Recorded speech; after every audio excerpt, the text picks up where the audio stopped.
You know, we talk a lot about wisdom, about knowing the right thing to do. But the Stoics, they ask a much tougher question. Are you actually walking the path? Today we're diving deep into the discipline of action. That's where philosophy stops being just an idea and becomes the way you live your life. And that's really the heart of it all, isn't it? It's not about what you know, it's about what you do. That gap, that space between knowing and doing, that's where your character is truly forged. So let's start where every single day begins, with the morning's call. See, Stoicism isn't some book you read for an hour and then just put back on the shelf. No, it's a commitment you have to renew every single time the sun comes up. Wow, what a powerful image. Just think about it. You could have the sharpest, most well-crafted knowledge in the entire world, but if it just sits there, unused, it becomes worthless. Action is what keeps your principles sharp, effective, and ready. The Stoic philosopher Epictetus really challenges us with this idea. He's basically saying your actions are your best argument. Your character is the only explanation that matters. Virtue isn't something you talk about. It's something you live, something that's seen and felt in every single choice you make. So here it is. This is the choice we all face. On one side, you've got passive knowledge, just words and theories, but on the other, you have active practice. Every day is a kind of battlefield, not against other people, but against our own laziness, our own inertia. The choice is pretty simple. Are you going to talk the talk, or are you going to walk the walk? And that brings us right to the day's battle. If action is the goal, then what's our most important tool? Well, it's not motivation. Let's be real. Motivation is fickle. It comes and goes. The Stoics relied on something far more dependable: discipline. This is the question that defines so much of our lives, right? We all know that feeling. The alarm goes off, there's a huge task ahead, and we just don't want to. But discipline? Discipline doesn't care how you feel. It just asks one simple question. What is required of you right now? And get this, we have a practical guide from a Roman emperor himself, Marcus Aurelius. Literally one of the most powerful men in the world, had to fight this same battle. First, he admitted the feeling. He didn't try to ignore it. Then he reminded himself why he had to get up.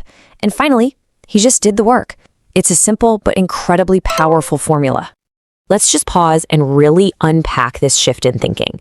The daily grind, the effort, the struggle, it's not a curse. It's a gift. It is the very proof that you are here, that you are capable, and that you have something to contribute to the world.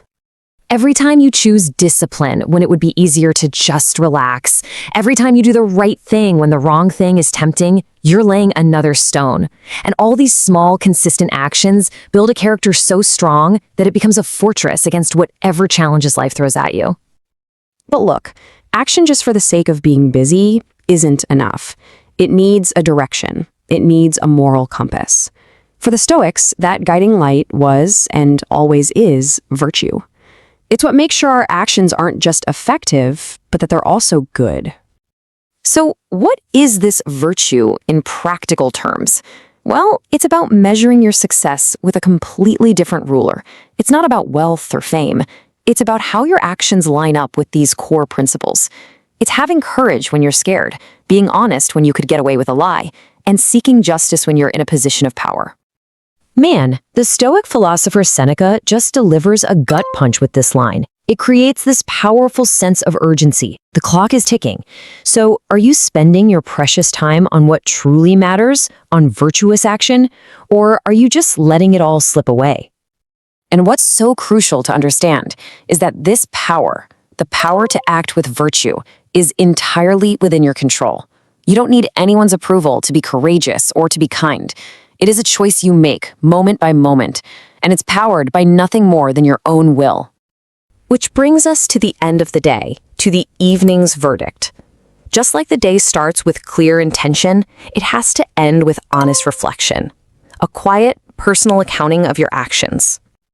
So ask yourself tonight, where did fear show up today? And how did I respond to it? Did I face what needed to be faced, or did I shrink away from it? This is the true test of your discipline. It's about measuring that distance between your feelings and your duties. Were you ruled by your mood today, or were you ruled by your commitment? And maybe this is the ultimate question of character, because integrity is what you do when you think nobody is looking. Did your actions in private line up with the principles you claim in public? Now, after all that reflection comes the release. And this is honestly one of the most liberating principles in all of Stoicism. The world is chaotic. Results are never guaranteed. But your effort, that is 100% yours to control. And right here lies this beautiful paradox.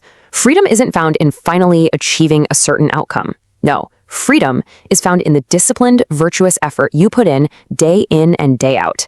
When you focus only on what you can control, you become free from all the anxiety about what you can't. Ultimately, it all comes down to this. Your legacy isn't going to be your intentions or your grand ideas or your plans. Your legacy is your action. And the question this whole philosophy leaves us with is simple, but it's also incredibly profound. What will you do?